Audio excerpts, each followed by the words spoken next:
you? What do you have to do with anything? Why do I have to listen to you? What right do you have to step on a man who's given 52 years of his life to the service of this country and decide that you, George Clooney, are going to take out basically a full-page ad in the New York Times to undermine the president? We kind of know how that conversation went, don't we? Hunter Biden, harsh words for just about everybody. The former first son speaking out on his father's exit from the race a year ago. He says old guard Democrats led the party astray. Back to that. Listen. James Carville, who hasn't run a race in 40 years, and David Axelrod, who had one success in his political life, and that was Barack Obama. And that was because of Barack Obama, not because of David Axelrod. And David Plouffe, and all of these guys, and the Pod Save America guys, who were junior speechwriters in, on Barack Obama's Senate staff, who have been dining out on the relationship with him for years, making millions of dollars. There's 3 hours of this stuff. I think the only two guys he didn't hit up are these two fellas, Michael Duncan and John Ashbrook, co-hosts of the Ruthless Podcast. And gentlemen, hello to both of you and welcome to the family yet again. Must have been the Ambien, and here's the proof. Watch. He flew around the world, basically, and the mileage that he could have flown around the world 3 times. Yeah. He's 81 years old. He's tired as shit. They give him Ambien to be able to sleep. He gets up on the stage, and he looks like he's a deer in the headlights. I mean, as Joe Biden would say, God love you. Joe Biden went to Camp David for 5 days before that debate performance. 5 days. I don't think it was the Ambien. Yeah. Michael, what's your take on this? Hunter's talking too much, in my view. Yeah, I guess I would say that a former president who earned the nickname Sleepy Joe, I would think does not require medication to fall asleep. Yeah, I don't think anybody believes that it was the Ambien, Bill. And if you look back at the time, in the lead up to that debate, there was all this speculation that he was going to be drugged during the debate.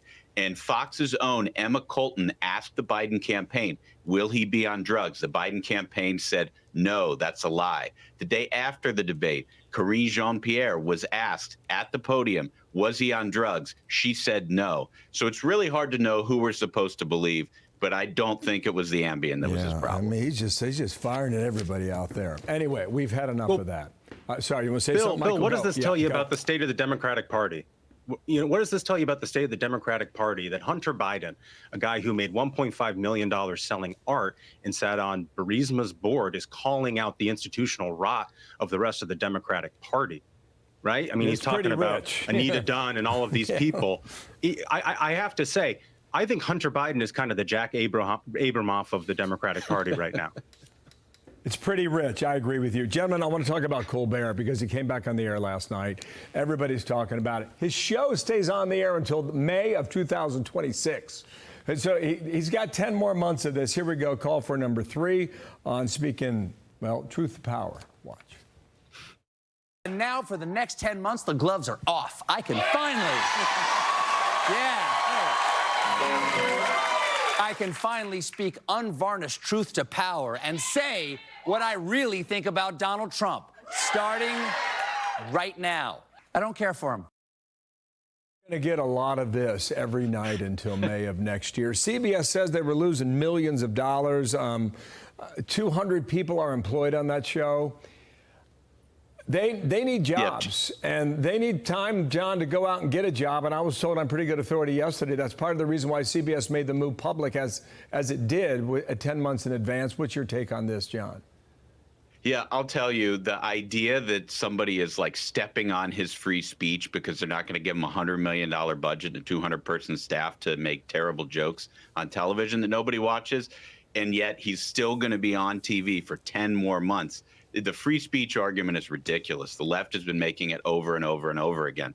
The problem for Colbert is that he has gotten too hard left with his jokes. All of his jokes, all of his preaching, every night it's a sermon. People want to turn on and laugh like they do when they watch Gutfeld, but they don't want to get on, they don't want to turn on their TV and get a left-wing sermon. Mm-hmm. Michael? Well, I would say if he's planning to take the gloves off and this is going to be Stephen Colbert unvarnished, I don't think he's going to last the 10 months. Oh, that's a hot take. I like that. That would be very intriguing. And Greg Gutfeld always looks good, but today he looks even better. I think we would agree on that, gentlemen. Thanks for coming on. I mean, they had a lot of folks in that audience last night, and we're going to see how this show plays out in the coming year. Michael and John, thanks. Talk again, man. Thank you. You got it. You keep Josh in line for us.